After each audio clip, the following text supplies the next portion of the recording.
material planner or material controller, one of the important and key position within the supply chain of an organization, because the entire production planning depends on the availability of the parts. Consider car manufacturing industry. A car has more than 30 to 35,000 components in it, and an average car manufacturer produces more than 100 to 120 cars a day. So imagine how many number of parts to be managed in a single day. And I cannot buy them in bulk and store for a long time and spend for the storage. So the parts are needed as and when required for the production. So this is not possible to manage without a robust system and a trained professional. So the technical part should be managed in a technical way. So how to get into material planning and what skills are required? Do engineers have a role in it? Let's see. Welcome to another video. So this is an industry which manufactures cars. Based on the demand, the production planning is done by the production planning team. And then the purchasing team will do the supplier selection and business will be awarded to many suppliers.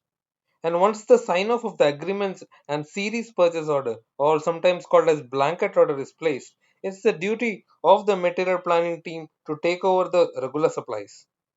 And it has complex documentation and also physical handling of the parts. So if the workload is really high, they also sometimes outsource these works to many IT service companies. That way you can also get job in IT service companies to sit there and work for this company as your client. Knowledge on imports and exports is mandatory. What is import? You buy certain parts outside of the country. So planner is responsible to ensure all the import documents are ensured. The airway bill, the invoice, the packaging list, and for any chemical products, the technical data sheet. And there will be agents who file the BOE, that is bill of entry.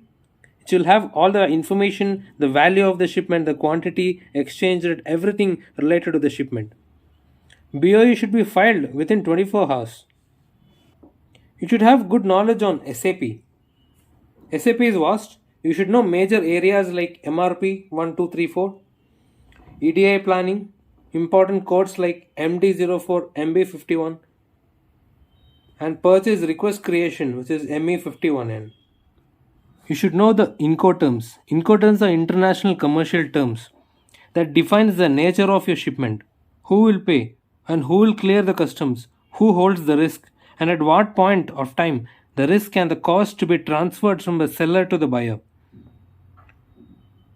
When you see this chart, there are so many Incoterms.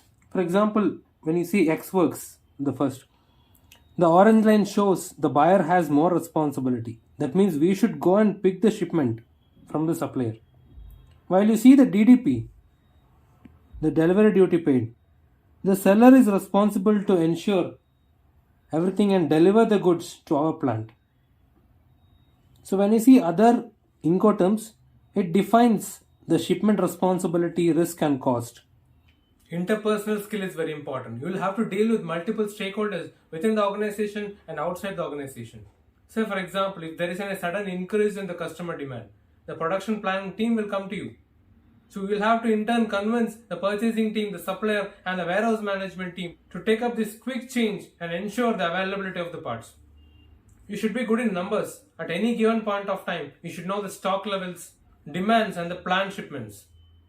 Buffer stock management. What in case one or two shipment is misses out and doesn't come on time?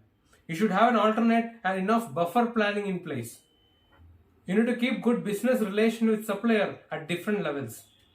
The rapport and the relationship you have is very important so that they come out of the box and support you.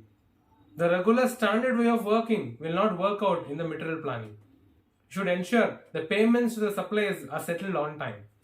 Of course, payments is not in your hands as a material planner, but you will have to convince the purchasing team and also the finance team to ensure the payments are done on time. You should ensure the GRN is done on time and also documents are perfect. Any error in the documents can cause a hold of the payment. Will engineers be hired for this position? Most of the times, yes. Because if the part which you're handling is technical part, and most of the companies prefer to hire engineers. They should have knowledge in handling the part, the packaging knowledge. It's not a mandate, but most of the cases, the companies are prefer to hire engineers for this position. So to get into this position, you should first receive calls from the career sites. For that, in your resume, you should have certain keywords mentioned. Purchasing, order processing, stock control, analytical skills, inventory management, problem solving, warehouse operations, supply chain management, SAP MM. So all the keywords you see and they call you for the interview. And in the interview, you ensure that you communicate that you are aware of what skills needed to be a successful material planner. And one or two examples of how you manage certain critical shipments and your problem solving skills.